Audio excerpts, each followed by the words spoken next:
"Ma'am, step out of the vehicle." The voice wasn't just authoritative, it was loaded. Cold, aggressive, a command wrapped in judgment. The officer's hand hovered over his holster like he was expecting war. The other pointed directly at her like she was a threat. She froze, a woman in her 60s, grey hair pulled neatly back, cardigan buttoned up, no makeup, no jewelry. Just the quiet dignity of someone who had spent her whole life putting others first. She didn't argue. She nodded slowly, hands trembling. Click.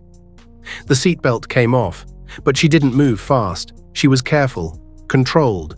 She knew too well what sudden movements could cost people who looked like her.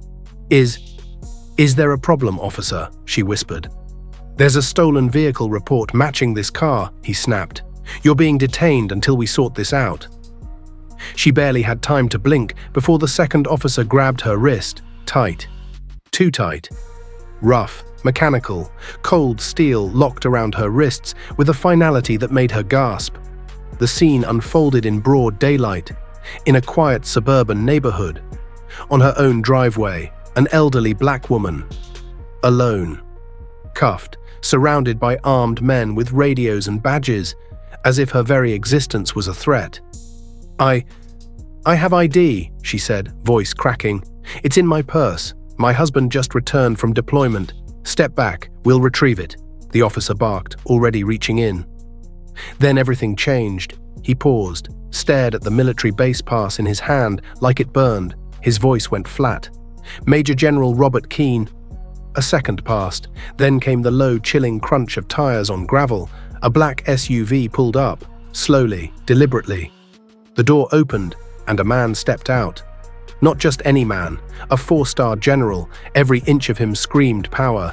Dress blues pressed to perfection, polished shoes reflecting the sunlight, bars and stars gleaming like warning shots. The junior cop's breath caught. "Is that?" But the general didn't speak, not at first. He walked slowly, like a storm rolling in. Not toward the officers, but toward her, his wife, handcuffed, shaking, treated like a criminal. And then he spoke, voice low, controlled, deadly. "Take them off." "Sir, we were just—" "You weren't following protocol," he said, eyes locked on the officer. "You saw a black woman sitting in her own car and decided she was guilty. That's not law enforcement. That's profiling." The cuffs came off fast, almost desperate. "It was a misunderstanding, sir. The system—" "There was number report," he hissed, holding up his phone. "I checked with base security before I even turned onto the street. I saw your lights from the corner and I knew something was wrong." Now the neighborhood was out.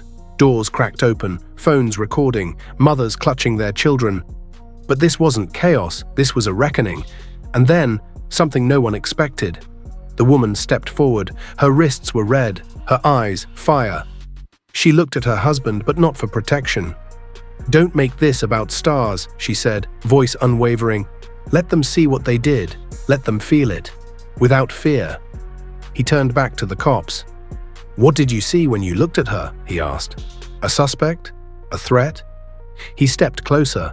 "Because I see the woman who's followed me across continents, who's raised our children in war zones, who's buried soldiers we didn't even know, who taught kids in refugee camps and wiped blood off hospital floors.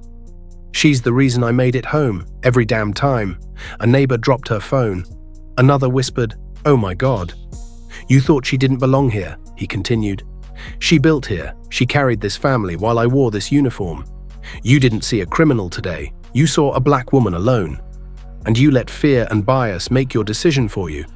The younger cop choked out, "We're sorry, General. But Elise raised her hand.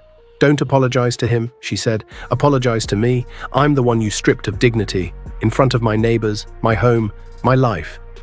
And they did. There were no words, just shame. She rubbed her wrists slowly, not because they hurt, but because she was reclaiming herself. Her name was Elise Keane. She had never worn a uniform, but she'd earned every one of his medals beside him. She had never held a rifle, but she'd fought harder than any soldier he ever led, and yet today, she was reduced to a statistic, because of skin, age, gender, silence. But she didn't stay silent. She stood taller than them all. A woman from the crowd, eyes wet, stepped forward. "Mrs. Keene, I didn't know." "You don't need to know someone's story," Elise said. "You just need to remember they have one." The general stood beside her, but it was clear who led the moment. His stars gleamed, but her voice? It roared. If this story shook you, if even for a second you felt the weight of injustice, hit that like button. Subscribe for more stories that speak truth.